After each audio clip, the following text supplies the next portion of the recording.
Assalamualaikum warahmatullahi wabarakatuh. Selamat pagi warga belajar PKBM Al-Madinah yang saya banggakan. Bagaimana kabar kalian pada pagi hari ini?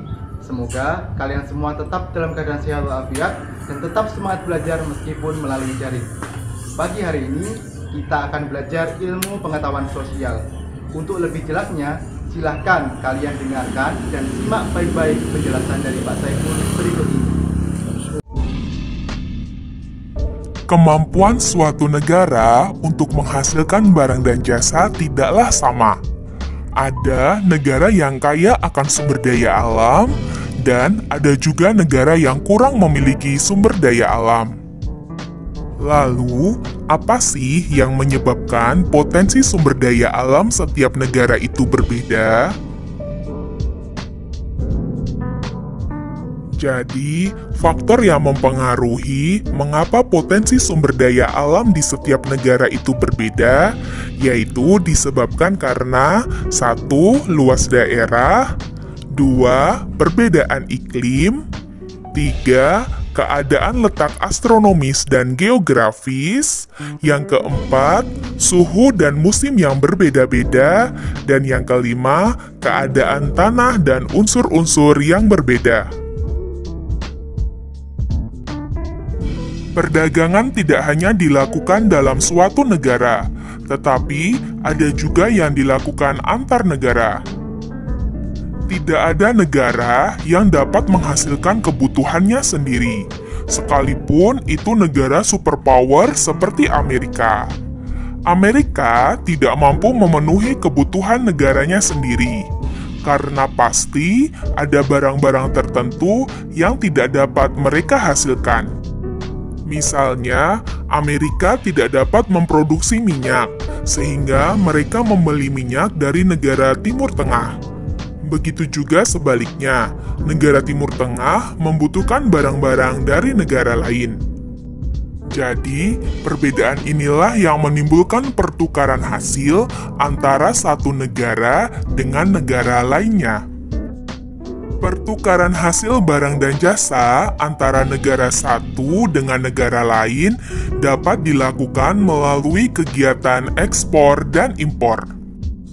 Apa sih kegiatan ekspor dan impor itu? Kegiatan ekspor adalah kegiatan untuk menjual barang ke negara lain, dan pelakunya disebut eksportir.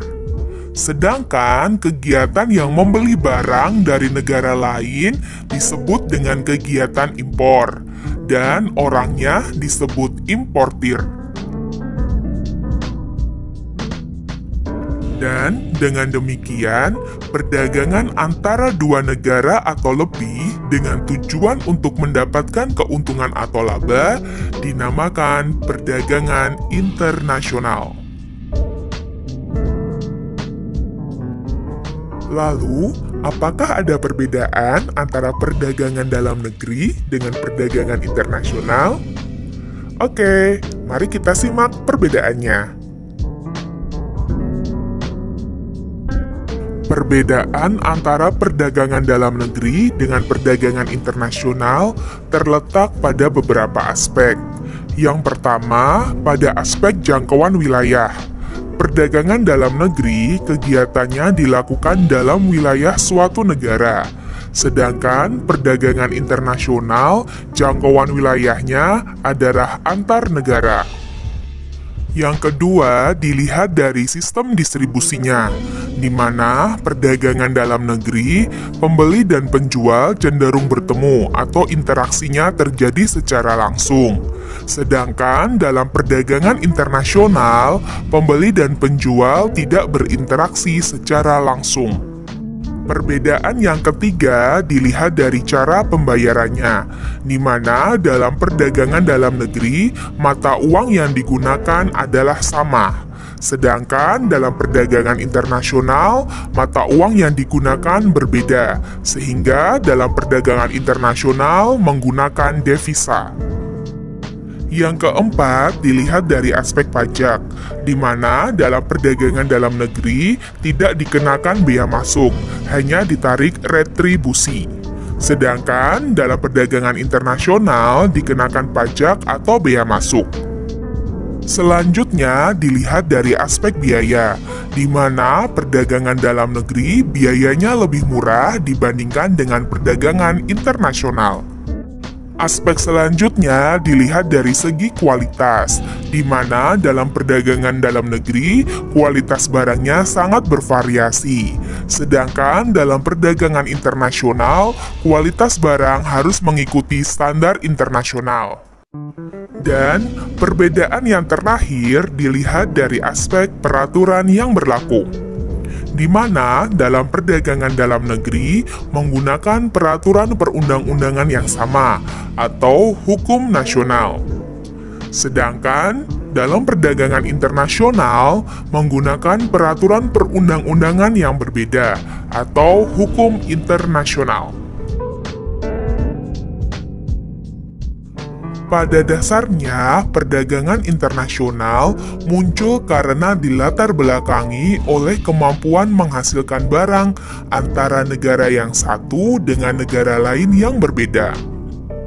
Perbedaan inilah yang mendorong terjadinya perdagangan internasional. Berikut adalah faktor-faktor yang mendorong terjadinya perdagangan internasional. Faktor yang pertama adalah perbedaan sumber daya alam yang dimiliki oleh setiap negara.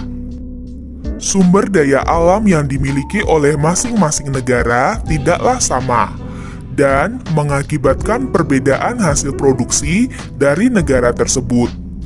Negara yang kelebihan sumber daya alam akan mengekspor kelebihan sumber daya alam tersebut ke negara lain. Begitu juga negara yang kekurangan sumber daya alam, mereka akan mengimpor sumber daya alam dari negara lain.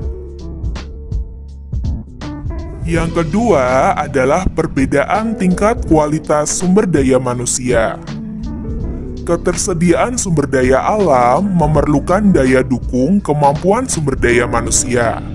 Suatu negara yang mempunyai sumber daya manusia yang dilihat terutama dari segi kualitas, maka akan menghasilkan barang dan jasa dengan mutu atau kualitas yang baik. Dan faktor pendorong yang ketiga yaitu perbedaan ilmu pengetahuan dan teknologi.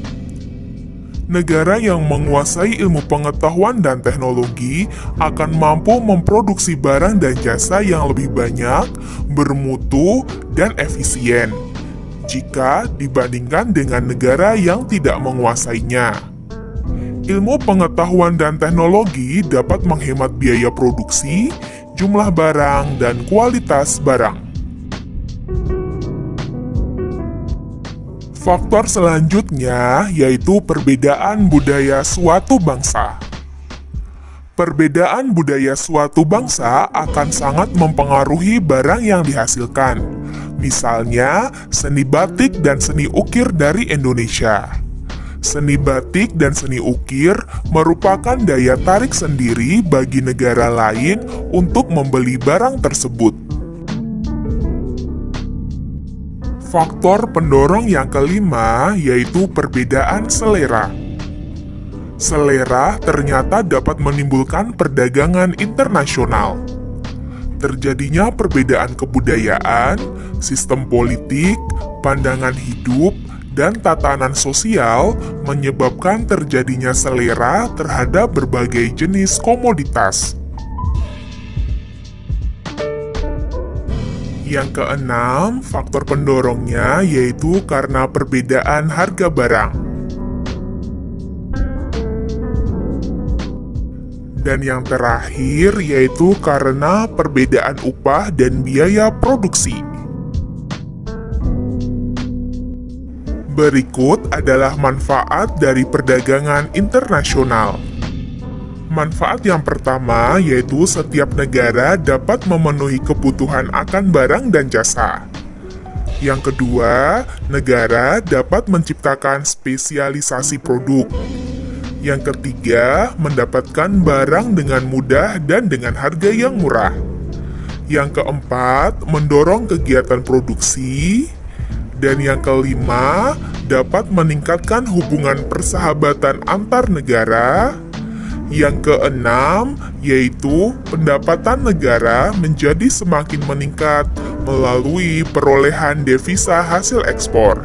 Selanjutnya, mendorong kemajuan iptek, dan yang terakhir, mendorong pertumbuhan ekonomi dan menyerap banyak tenaga kerja, sehingga dapat mengurangi pengangguran.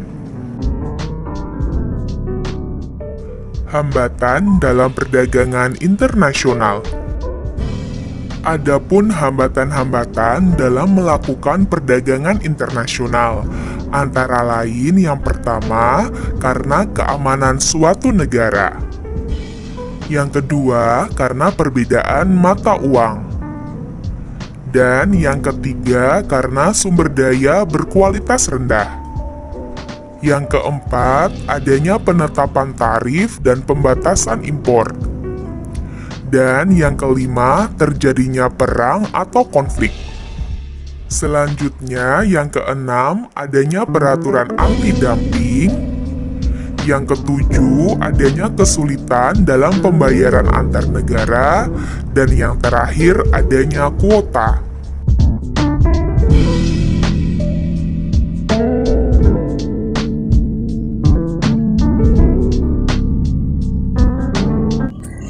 Itu tadi penjelasan singkat dari Pak Saiful. Semoga bermanfaat bagi kalian. Dan sampai jumpa di pembelajaran berikutnya. Tetap semangat, jangan lupa belajar, dan jaga kesehatan. Wassalamualaikum warahmatullahi wabarakatuh.